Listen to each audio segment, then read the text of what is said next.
మీకు ఉన్నది ఒకే ఒక మనసు, కానీ దానికి రెండు ప్రత్యేకమైన లక్షణాలు ఉన్నాయి.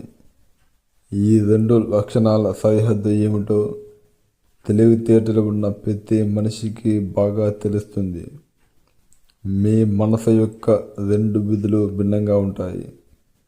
వాటికి ప్రత్యేకమైన భిన్నమైన లక్షణాలు మరియు శక్తి కలిగి ఉంటాయి.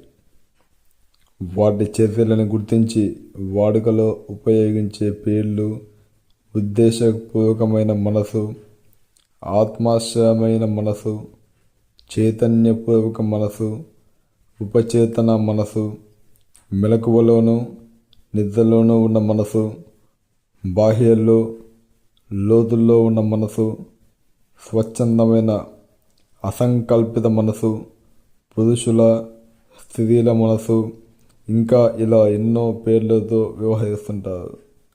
ఈ పుస్తకమంతటా చేతన, ఉపచేతనలనే పదాలను మనసు యొక్క ద్వంద్వ స్వభావాన్ని సూచించడం కోసం ఉపయోగించారు.